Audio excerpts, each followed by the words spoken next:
जैसे कि आपने थंबनेल में ही देखा होगा, एनामोलस बिहेवियर ऑफ वाटर। लेकिन ठहरो यार, मैं पूछूं आपसे कि समंदर में, चाहे तो किसी भी वाटर बॉडीज में, जब बर्फ जम जाती है तो जो बर्फ होता है वो पानी के सरफेस के ऊपर तैर क्यों रहा होता है, वो डूब क्यों नहीं जाता? मैं पूछूं आपसे कि वहाँ पर रहने वाला जो जीव है, जब बर्फ जम जाता है तो वहाँ पर रहने वाला जीव है, उसका क्या होता है? उसके साथ अनहोनी तो नहीं होता? इसके आसपास में सारे जवाब को आज हम लोग खंगालेंगे। तो आइए जान लेते हैं एनामोलस बिहेवियर ऑफ वाटर पूरा का पूरा। जी, ये सवाल एक्चुअली में बचपन में आप लोग कभी ना सुने हो, ना कभी ऐसा आप लोग के मन में कोई जिज्ञासा आता है। क्योंकि ये सिलेबस जो है बहुत ही हायर क्लास का है, लेकिन फिर भी ऐसा नहीं है कि यार ये बहुत टफ है। और रियल लाइफ में अगर देखा जाए तो ये सबके दिमाग में आना चाहिए कि सर कि मैरीन एनिमल के साथ ऐसा क्या होता होगा जब वो पूरा का पूरा बर्फ बन जाता होगा। तो कहीं ना कहीं नेचर जो है एक बहुत ही अच्छा गुण दिया है पानी का, ये सोच समझ करके कि इन फ्यूचर जो है कुछ अगर सरफेस पे अगर बर्फ भी बन जाए तो मैरीन एनिमल जो है कम से कम डिस्ट्रॉय ना हो। तो ये पानी का एक बहुत ही खास गुण होता है। जरा सोचो यार, अगर आप लोग ये जानते हो कि ठंडे के टाइम में बर्फ बन जाएगा, अब सोचो कि अगर पूरा का पूरा फ्रीज हो जाएगा तो वो मैरीन एनिमल का क्या होने वाला है। तो सोचो नेचर कितना अच्छा गुण दिया है पानी का कि एक्चुअली में सिर्फ और सिर्फ सरफेस पे ही जो है बर्फ बनेगा और अंदर जो है वो लिक्विड फॉर्म में ही रहेगा। तो ऐसा क्यों होता है? ठीक है, अब जरा सोचो कि अगर पूरा का पूरा बर्फ बन जाता तो क्या होता, पूरा का पूरा मैरीन एनिमल दब करके मर जाते हैं। ठीक है, और इसी चीज़ को बचाने के लिए सोचो पानी का एक बहुत ही खास गुण होता है जिसको हम लोग बोलते हैं एनामोलस बिहेवियर ऑफ वाटर। अब ये एनामोलस का मतलब क्या होता है?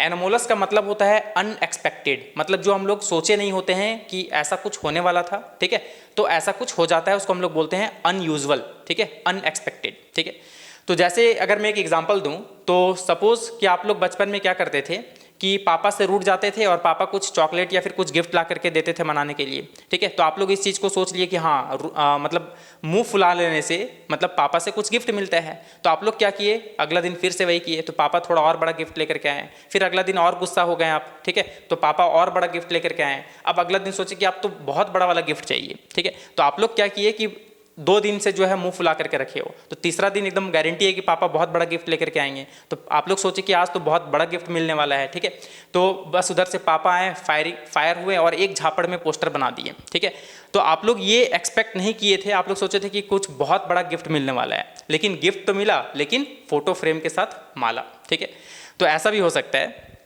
तो ये अनएक्सपेक्टेड था, मतलब अनयूजुअल बिहेवियर, मतलब जो हम लोग सोचते हैं उससे कहीं हट के एक दूसरा इवेंट हो जाता है, उसको हम लोग बोलते हैं अनयूजुअल। तो उसी तरह से पानी के साथ भी एक अनयूजुअल बिहेवियर होता है। जैसे अगर मैं बात करूं, जैसे यहाँ पर देखो डायग्राम भी बना हुआ है कि सपोज अब मैं सर से कुछ सवाल करूंगा और सर जवाब देंगे और आप लोग भी कुछ इससे सीखने की कोशिश करना, और आप लोग को ये भी समझ में आ जाएगा कि वाटर के साथ ऐसा कौन सा अनयूजुअल सा बिहेवियर होता है। अभी सपोज कि मेरे पास वाटर है जो कि 20 डिग्री सेल्सियस पे है। ठीक है, अगर मैं बोलूँ कि इसका टेम्परेचर लो कर दिया, ठीक है, 20 डिग्री सेल्सियस से 10 डिग्री सेल्सियस, तो सर इसका वॉल्यूम क्या होगा? यदि टेम्परेचर को है ना घटा देंगे, टेम्परेचर घट जाएगा तो मतलब जो मॉलिक्यूल्स है उसका वो नज़दीक नज़दीक आ जाएगा। जब नज़दीक नज़दीक आ जाएगा तो उसका वॉल्यूम कम हो जाएगा। जी बिल्कुल सही। तो यहाँ तक तो सही है कि जैसे हम लोग इसका टेम्परेचर डाउन करेंगे तो इसका वॉल्यूम क्या होगा, डिक्रीज हो जाएगा। ठीक है, मतलब ये मान लिया जाए कि 10 डिग्री सेल्सियस पे मैं ले आया था। ठीक है, तो चलो मैं इसको यहाँ लिख देता हूँ 10 डिग्री सेल्सियस। ठीक है, तो इस बॉडी का टेम्परेचर कितना हो गया, मतलब ये वाटर का टेम्परेचर मैं 20 डिग्री सेल्सियस से 10 डिग्री सेल्सियस में ले आया, तो इसका वॉल्यूम क्या हो गया होगा, वॉल्यूम कम हो गया होगा। क्यों हो गया होगा वॉल्यूम कम? क्योंकि सारा पार्टिकल्स जो है क्लोज आ गए होंगे, है ना, फ्रीज होने के लिए। ठीक है, अब वॉल्यूम कम हो गया होगा तो डेंसिटी क्या होगा? अब बहुत लोगों को डेंसिटी का मतलब नहीं पता है, तो डेंसिटी का मतलब आप लोग डे टू डे लाइफ का बहुत ही छोटा सा एग्जाम्पल से समझ लो।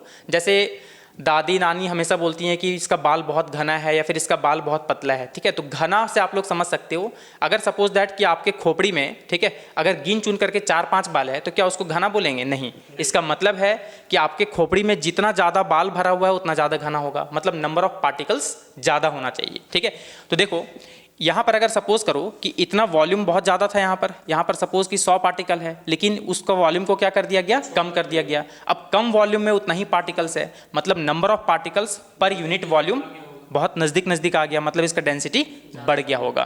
क्या बात सर, ये बात बिल्कुल सही है? बिल्कुल सही, बिल्कुल सही। अब मैं अगर बोलूँ कि इसका टेम्परेचर ना थोड़ा और डाउन करता हूँ, तो अब क्या होने वाला है, चलो हम लोग इसको समझते हैं। चलो इसको थोड़ा मैं छोटा कर देता हूँ, चलो ये आप लोग को समझ में आ गया। चलो अब देखो, अगर मैं बोलूँ कि इसका टेम्परेचर ना थोड़ा और डाउन कर दिया, तो टेम्परेचर डाउन करने से क्या होगा, अब ये सपोज 4 डिग्री सेल्सियस पे आ गया, ठीक है, कितना आ गया, 4 डिग्री सेल्सियस पे। तो अब सर अब क्या होना चाहिए, इसका वॉल्यूम वापस घटा दिए, है ना, तो तरीके से वॉल्यूम और कम हो जाना चाहिए। वॉल्यूम और कम हो जाना चाहिए। बट ये हम लोग एक्सपेक्ट किए थे कि ऐसा कुछ होने वाला है, ठीक है, और एक्चुअली में ऐसा ही होगा, ठीक है, क्योंकि अगर टेम्परेचर कम किए तो वॉल्यूम क्या होगा, और कम हो जाएगा, ठीक है, वॉल्यूम और कम हो जाएगा, और डेंसिटी क्या हो जाएगा, और बढ़ जाएगा। तो डेंसिटी यहाँ पर और भी बढ़ जाएगा, ठीक है। चलो यहाँ तक तो ठीक है, बहुत बढ़िया।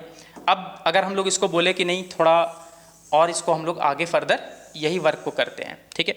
अब मैं बोला कि इसका टेम्परेचर जो है ना और राइज, मतलब और क्या कर दिया, लो कर दिया, टेम्परेचर और कम कर दिया। अब सर अब वॉल्यूम के साथ क्या होना चाहिए, अब टेम्परेचर और कम कर दिए, तो यदि तरीके से देखा जाए, पैटर्न में देखा जाए, तो और कम हो जाना चाहिए। बट यहाँ पर हम लोग ये एक्सपेक्ट किए थे कि इसका वॉल्यूम और कम होना चाहिए था। बट यहाँ पर जो है, अब यहाँ से वाटर का जो है अनयूजुअल बिहेवियर स्टार्ट हो जाता है। हम लोग एक्सपेक्ट तो यही किए थे कि वॉल्यूम धीरे धीरे क्या होना चाहिए था, डिक्रीज होना चाहिए था, लेकिन अब यहाँ पर वॉल्यूम जो है एक्सपेंड कर गया, बढ़ गया, ठीक है। मतलब ये सपोज करो कि 0 डिग्री सेल्सियस है, तो इसका वॉल्यूम जो है पहले के कंपैरिजन में क्या हो गया, बढ़ गया, और डेंसिटी क्या हो गया, कम हो गया, ठीक है।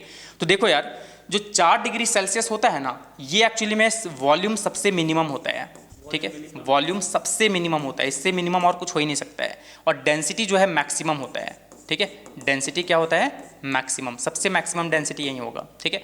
अब आप लोग 4 डिग्री सेल्सियस से टेम्परेचर कम करो या फिर टेम्परेचर बढ़ाओ, उसका वॉल्यूम क्या होगा, बढ़ेगा, ठीक है। चाहे इधर टेम्परेचर क्या करें, टेम्परेचर कम करें, ठीक है, तो भी वॉल्यूम क्या होगा, बढ़ेगा, ठीक है। और टेम्परेचर अगर ज़्यादा कर दें, टेम्परेचर अगर ज़्यादा कर दें तो भी क्या होगा, वॉल्यूम बढ़ेगा, ठीक है। मतलब क्या समझ रहे हो कि 4 डिग्री सेल्सियस ये एक ऐसा टेम्परेचर है जिसमें वॉल्यूम जो है सबसे मिनिमम होता है, मिनिमम होता है, डेंसिटी मैक्सिमम होता है, ठीक है।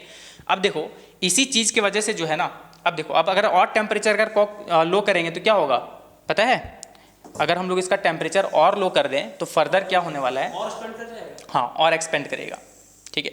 अगर हम लोग इसका टेम्परेचर को और लो कर दें, ठीक है, तो क्या होगा, सपोज दैट माइनस में चला गया, ठीक है, -2 डिग्री सेल्सियस। अब ये तो पूरा का पूरा फ्रीज हो चुका होगा, इसका जो है वॉल्यूम और बढ़ गया होगा, ठीक है, हाँ, और बढ़ जाएगा, और इसका हाँ बड़ा हो जाएगा, और इसका डेंसिटी क्या होगा, और कम हो जाएगा, ठीक है।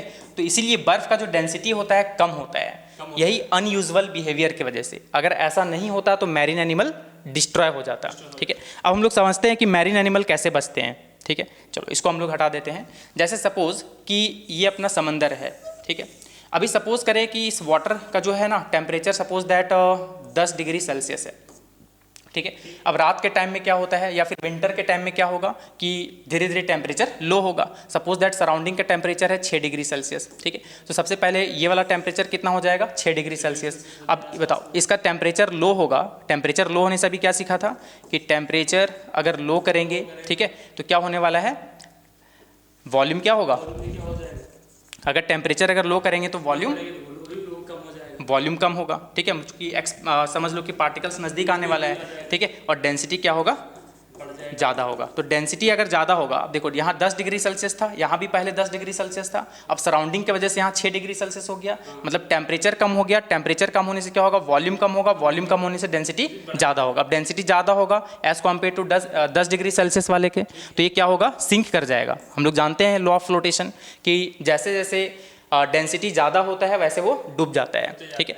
तो फ्लूइड के कंपैरिजन में ऊपर का जो लेयर है उसका डेंसिटी ज़्यादा है, तो वो नीचे सिंक कर जाएगा और 10 डिग्री वाला सेल्सियस यहाँ ऊपर जाएगा, और ये भी पूरा 6 डिग्री सेल्सियस होगा। अब पूरा बैलेंस हो गया, जब पूरा का पूरा 6 डिग्री सेल्सियस हो जाएगा। अब हम लोग आगे समझते हैं, ठीक है। अब सपोज कि ये पूरा का पूरा कितना हो गया, 6 डिग्री सेल्सियस हो गया, ठीक है, पूरा का पूरा कितना हो गया, 6 डिग्री सेल्सियस। अब सराउंडिंग का टेम्परेचर और डाउन हो गया, सपोज दैट 4 डिग्री सेल्सियस हो गया, ठीक है, 4 डिग्री सेल्सियस हो गया। तो सबसे पहले तो ऊपर वाला 4 डिग्री सेल्सियस होगा। अब सबसे पहले 4 डिग्री सेल्सियस हुआ तो हम लोग क्या पढ़े कि 4 डिग्री सेल्सियस पे वॉल्यूम जो है सबसे मिनिमम होता है और डेंसिटी सबसे मैक्सिमम होता है, ठीक है। तो यहाँ पर जैसे ही 4 डिग्री सेल्सियस पहले आएगा तो इसका डेंसिटी सबसे ज़्यादा होगा, इससे ज़्यादा तो और कुछ हो ही नहीं सकता है, तो ये सिंक कर जाएगा। अब 6 डिग्री सेल्सियस वाला ऊपर जाएगा, ये भी 4 डिग्री सेल्सियस पे होगा, ठीक है। अब ओवरऑल सबका कितना हो गया टेम्परेचर, 4 डिग्री सेल्सियस। हम लोग फिर से बनाते हैं। ओवरऑल सपोज करो कि यहाँ पर कितना है, पूरा का पूरा 4 डिग्री सेल्सियस हो गया। और हम लोग जानते हैं कि 4 डिग्री सेल्सियस पे वॉल्यूम सबसे मिनिमम होता है, ठीक है, और डेंसिटी सबसे मैक्सिमम होता है। ये हम लोग पढ़ चुके हैं अभी, है ना। यही अनयूजुअल बिहेवियर ऑफ वाटर है, ठीक है। अब सपोज करें कि सराउंडिंग का टेम्परेचर 0 डिग्री सेल्सियस हो गया। हम लोग क्या पढ़ें कि टेम्परेचर और कम करेंगे तो होना ये चाहिए था कि वॉल्यूम और कम होना चाहिए था, लेकिन यहाँ पर वॉल्यूम एक्सपेंड करेगा, क्योंकि यहीं से वाटर का जो है अनयूजुअल बिहेवियर स्टार्ट हो जाता है। अब सराउंडिंग का टेम्परेचर जैसे ही 0 डिग्री सेल्सियस हुआ तो यहाँ पर जो है सबसे पहले क्या होगा, ये वाला पार्ट 0 डिग्री सेल्सियस हो जाएगा। अब 0 डिग्री सेल्सियस होगा तो यहाँ पर अब क्या होगा, फ्रीज होना स्टार्ट हो जाएगा। अब इसका डेंसिटी जो है इसके कंपेयर में क्या होगा, कम होगा, क्योंकि सबसे ज़्यादा डेंसिटी 4 डिग्री सेल्सियस का ही होता है। अब टेम्परेचर और लो होगा तो ऊपर वाला जो है फ्रीज हो जाएगा, और फ्रीज हो जाएगा तो अब जो है ये तो नीचे नहीं जाएगा, क्यों, क्योंकि इसका डेंसिटी सबसे कम है और इसका डेंसिटी सबसे ज़्यादा है। तो ये एक एज अ बैरियर के जैसा काम करेगा, ठीक है। अब ये यहाँ से फ्रीज हो गया, अब अंदर का जो है इसको समझ लो सपोर्ट कर रहा है कि आगे टेम्परेचर और इसको लो नहीं होने देंगे। तो एक बैरियर बना दिया जिसकी वजह से यहाँ पर जो भी मैरीन एनिमल होगा वो एकदम जीवित रहेंगे। तो ये ऐसा इसलिए होता है अनयूजुअल बिहेवियर ऑफ वाटर, क्योंकि हम लोग को बस ये चीज़ पता होता है कि टेम्परेचर लो करने पे सारा क्या होना चाहिए, पार्टिकल नज़दीक आना चाहिए, बट ऐसा नहीं है। वाटर के केस में क्या होता है कि जैसे जैसे हम लोग टेम्परेचर लो करते हैं वॉल्यूम कम होता है, लेकिन 4 डिग्री सेल्सियस एक ऐसा टेम्परेचर है जिसमें वॉल्यूम सबसे मिनिमम होता है और डेंसिटी सबसे मैक्सिमम होता है, ठीक है। उससे ज़्यादा मैक्सिमम डेंसिटी नहीं होगा। अगर और टेम्परेचर अगर लो कर देंगे तो क्या होगा, वॉल्यूम बढ़ जाएगा और डेंसिटी कम हो जाएगा। तो कम हो जाएगा तो ऊपर ही फ्लोट करना स्टार्ट हो जाएगा, मतलब अब वो फ्रीज जो है एक्चुअली में नीचे नहीं होगा, एज अ वो बैरियर के जैसा काम करेगा। तो क्या सर ये कॉन्सेप्ट अच्छा था? बहुत ज़बरदस्त है। अब बच्चों लोग को जो है ना उसमें मज़ा आएगा भाई, है ना, कि भाई जो मैरीन एनिमल है ना वो कैसे जीवित रह जाता है, बर्फ़ जो है ना सो डूबता क्यों न है। तो आज के लिए इतना ही, मिलेंगे आपसे अगला ज़बरदस्त कॉन्सेप्ट के साथ। तब तक के लिए अपना ख्याल रखिएगा। जय हिंद।